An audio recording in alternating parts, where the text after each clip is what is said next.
Hello everyone and welcome back to my channel. So it has been eons since I have filmed a makeup tutorial and I am so sorry for that. Long story short, we have been in the process of moving and we have been in the process of moving for over 3 months now. I will spare you the nitty-gritty details, just pray for us.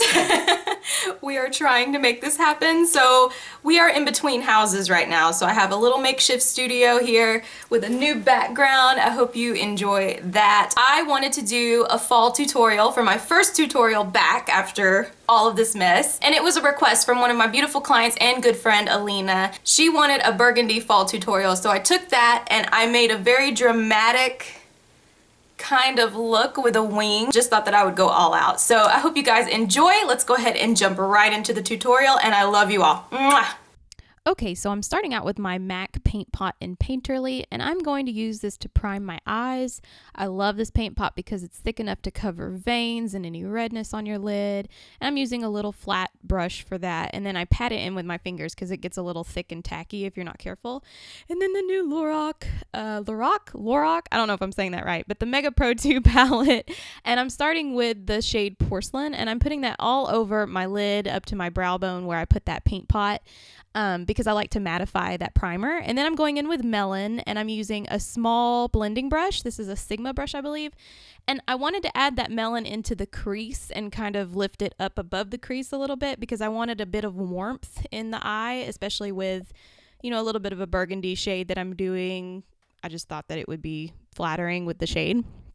And then I am taking this L'Oreal Infallible shadow, and it looks purple in the video, but it's really not. It was more on the pinky burgundy side, which was the color I was going for.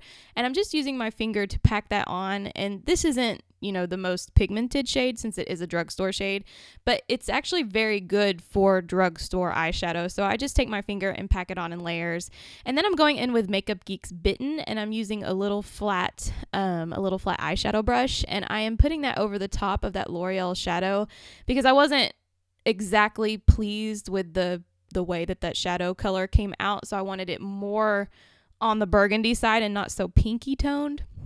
So I'm putting that over the top and I'm taking that up to the crease. And then I'm going in with Makeup Geek's Cocoa Bear, which is this wonderful warm brown shade. And I'm taking that same small blending brush and I'm putting that through the crease and then blending it upward towards the brow bone just to kind of, fade it out a little bit up there. I have hooded eyes, so this can be, it can be a little difficult to work with because when I look straight forward, sometimes that color disappears. And I wish now that I had stopped there with the brown because it was so gorgeous, but I wanted it to be a little more dramatic, a little more defined. So I'm using Makeup Geek's Corrupt, and this is a very, very black matte shadow. And I'm taking that small pencil brush there and creating a V shape at the outer parts of the eye. And then I'm taking that small blending brush again, and I am blending that out. It has the leftover Cocoa Bear on it, which is fine. So I am blending that out using that little blending brush just to try to soften that black, because once you pack that matte black shadow on, it's very hard to work with. So kind of have a light hand at first. And then I'm going in with Makeup Geek's Mocha and I'm putting that over the black because it was still looking a little too cool toned for my taste. And this is the moment of regret when I wish that I had kept Cocoa Bear going and just left it alone. But it works out in the end. It was really gorgeous after I was finished with everything. And then I'm touching that L'Oreal shadow back up with my finger, just anywhere that I might have over blended. And then I'm taking Dark Sienna from the Lorac Mega Pro 2 palette, and I think it's Lorac. I don't know, you guys let me know, is it Lorac or Lorac? Lorac sounds kind of stupid. But I'm taking that same blending brush and I'm blending that out as well, and now it's looking super smoky. And then I'm taking a big fluffy blending brush with no product on it, and I'm blending everything out that way, just to make sure everything's seamless. And then I'm taking Kat Von D's Tattoo Liner in Trooper. And if you hear a cat meowing, that is my cat, Max. And I am creating a wing, and I'm holding my eyelid taut to try to get that shape. I really love this felt tip liner. It's so easy to create the shape you want. The only thing that I don't like is that it is shiny when it dries, and I like a matte black. So what I do later is I go over it with a different liner, but at least I have the shape drawn out the way I want it. And then I'm taking this Estee Lauder eye cream and a Q-tip, and this is a really cool way to clean up under your eye if you have any fallout, but it also moisturizes your under eye area for when you put concealer on later, and it prevents creasing. or helps prevent creasing, I should say. You might have a little bit of creasing, but it really moisturizes that under eye area and cleans it up at the same time, so it's a win-win. And then I'm just doing my brows like normal. This is the Anastasia Beverly Hills Brow Wiz in soft brown. I am not using the caramel anymore. I dyed my hair back to dark, so I had to go, a deeper shade. But I'm just drawing that in, just following my natural shape. I do thicken them up a little bit and bring the tail down. And this is the NYC liquid liner that I go over that Kat Von D with, and it dries super matte, but you do have to let it dry. If you open your eye and you're like me and you have a lot of folds in your lid, it'll kind of run into your crease a little bit. So now I'm just priming my face. I'm using these Smashbox products here. And then I am taking this Pro Longwear foundation in NC15. This is by MAC. And I'm dotting that all over my face. And then I'm going to take this Morphe brush to blend it out. No, I'm sorry, that's a Sigma brush. I have a Morphe brush and a Sigma brush that look exactly the same. And they work basically exactly the same. But the Morphe ones are cheaper, just an FYI.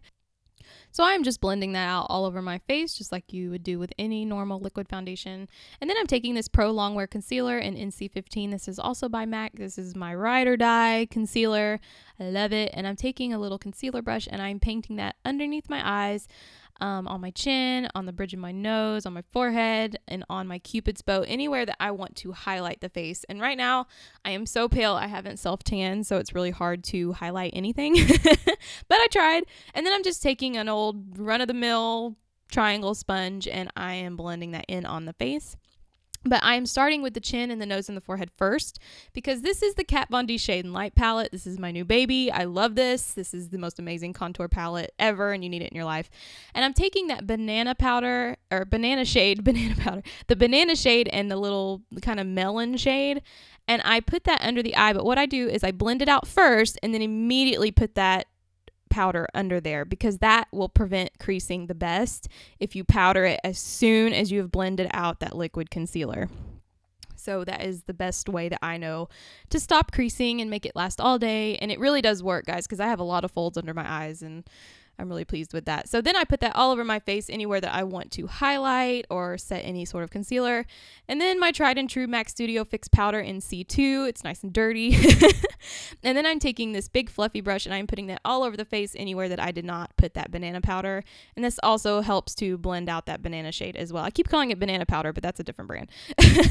And then I am taking these two contour shades in the palette, that same Kat Von D palette. And one is a cool tone and one is a warm tone. And I mix those together with my Nars Ita brush, which is also my baby. I love this for contouring, especially with my face shape. It may not work for all face shapes though, so just try out different brushes if you're curious. And I'm putting that underneath my cheekbones. This is not blended yet, but that is that chiseled look that I'm going for. And then I'm taking just that warmer shade in the Kat Von D palette, and I'm putting that on my temples and up near my forehead, because I have a 5 head, not a 4 head. Shout out to all my 5 head ladies out there. We're rocking that 5 head. And then I'm taking that cool tone, again, just the cool tone, and I'm chiseling out a jawline, because I am on the struggle bus in the jawline department. So any help we can get is much appreciated. And then I contour my nose and under my bottom lip to make my lip look nice and pouty. And that's what it looks like before it's blended. And then I'm taking this L'Oreal True Match powder in N7. So this is a little trick I like. I like to get a drugstore face powder and use it as my bronzer, because it's usually not super orange. The only problem is if you're not used to bronzer, you can deposit too much product, because this is a very pigmented face powder, so you have to be kind of careful. And I'm just using a little bronzing brush or blush brush from Sigma to blend that out all over the face, because I do like a super bronze look. You don't have to do this, it's totally up to you, but I like it. And then I'm taking this NYX Mocha blush, and this is a gorgeous shade, especially with this eye color. And that same brush, just kind of wiped it off, and then I'm putting that on the apples of my cheeks, and then I blend that out with a duo fiber brush, because we don't want any harsh lines on our face. We aren't going for the Maleficent look today. I got myself with that joke. So that's what I'm doing. I'm just blending that out. And then another baby. This is the Jaclyn Hill and Becca Cosmetics Champagne Pop Highlighter, and it's gorgeous. It's gorgeous. So I am taking a fan brush and I'm putting that on my cheekbones, down the bridge of my nose, on the tip of my nose, and on my Cupid's bow as well. For some reason, I love my nose highlighted. I just love how it makes it look. Now, this stuff is pigmented. If you're not used to highlighters, be very use sparingly with this if you're not used to it. And then I'm just putting some tinted brow gel from Anastasia Beverly Hills in my brows and combing through them before that to make sure that all of the foundation and powders and everything are combed out. And then I am taking this Sigma gel liner in Wicked. I really, really like this gel liner. It's super black, it's super matte. And then I'm taking a flat definer brush and I'm tightlining. So tightlining means you're just running that in the waterline above and below on your upper and lower lash lines. And this just kind of, sorry for the camera angle, guys. Still getting used to my new setup there. There's a nice shot of the top of my head. But it fills in any gaps where your liquid liner or gel liner might have missed on your lash line.